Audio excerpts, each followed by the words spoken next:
Sir में सौदा भी नहीं, दिल में तमन्ना भी नहीं, लेकिन इस दर्द मोहब्बत का भरोसा भी नहीं। यूँ तो हंगामे उठाते नहीं दीवाने इश्क, मगर ऐ दोस्त कुछ ऐसों का ठिकाना भी नहीं। नमस्कार मित्रों, मैं प्रीति स्वागत करती हूँ आपका अपने YouTube चैनल में। जब मरते हुए कर्ण ने पूछा आखिर मेरा क्या दोष था, फिर कृष्ण ने बताया, मित्रों महाभारत का युद्ध ऐसा भयावह युद्ध था जिनमें बहुत से दिग्गज और शक्तिशाली योद्धाओं ने कौरव और पांडवों की तरफ से लड़ाई लड़ी और अपने प्राण त्याग दिए।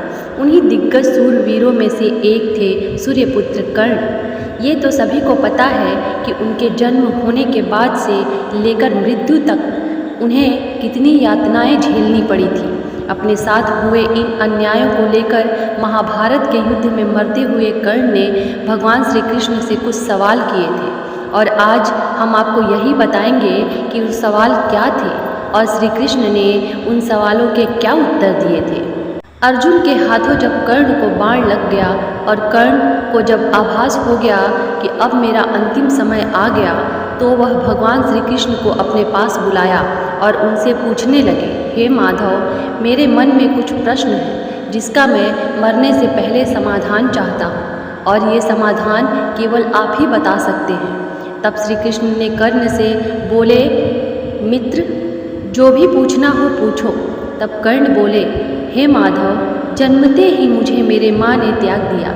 एक अवैध बच्चे के रूप में जन्म लेने में मेरा क्या अपराध था? उसके बाद गुरु द्रोणाचार्य ने मुझे शिक्षा देने से मना कर दिया क्योंकि मैं राधे पुत्र अर्थात सूत पुत्र था।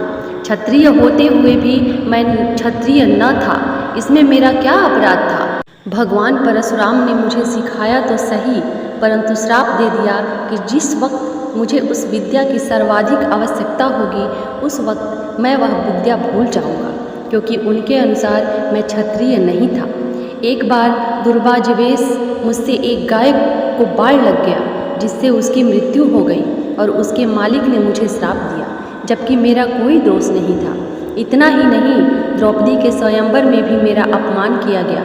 माता कुंती ने मुझे आखिर में मेरा जन्म रहस्य बताया, किंतु अपने अन्य बेटों को बचाने के जो भी मुझे प्राप्त हुआ है दुर्योधन से ही हुआ है, तो अगर मैं उसकी तरफ से लड़ूं तो मैं गलत कहाँ हूँ?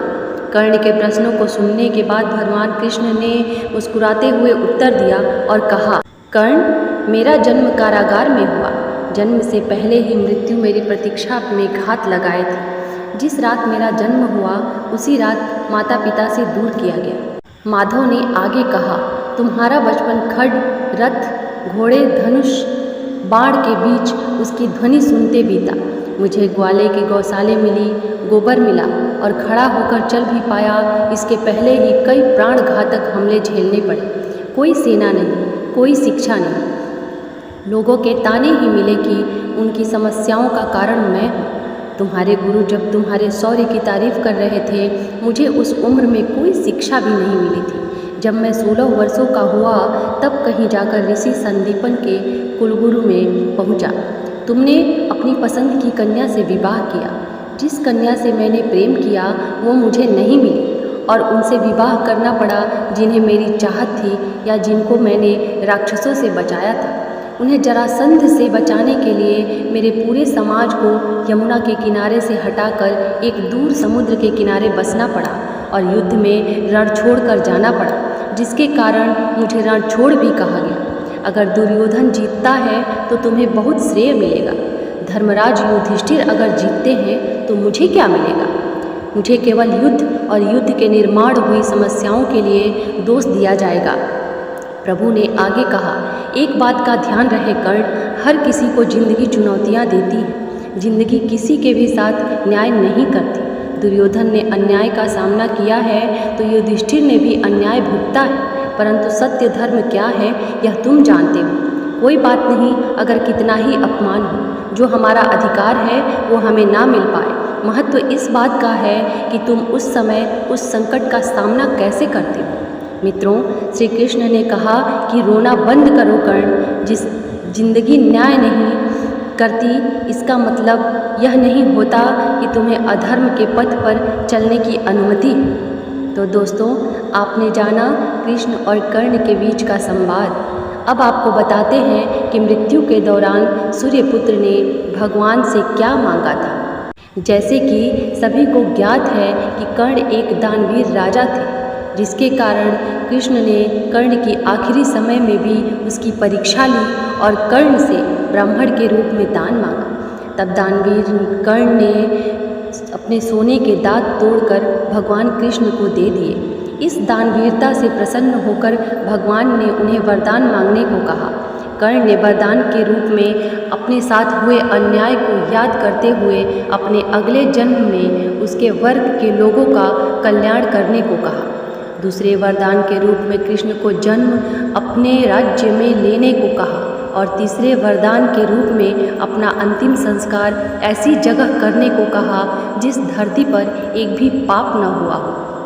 भगवान ने कर्ण के सभी वरदानों को स्वीकार कर लिया, परंतु तीसरे वरदान को लेकर प्रभु चिंता में आ गए और ऐसी जगह सोचने लगे जहाँ कोई पाप ना हुआ हो। जिसके बाद संपूर्ण धरती पर ऐसे स्थान की खोज की गई, किंतु माधव को ऐसी कोई जगह नहीं मिली जहाँ पाप न हुआ हो। परंतु मित्रों, श्री कृष्ण अपने वचन से बंधे हुए थे और सिर्फ उनका हाथ ही एक ऐसा स्थान था जहाँ कोई पाप नहीं हुआ था।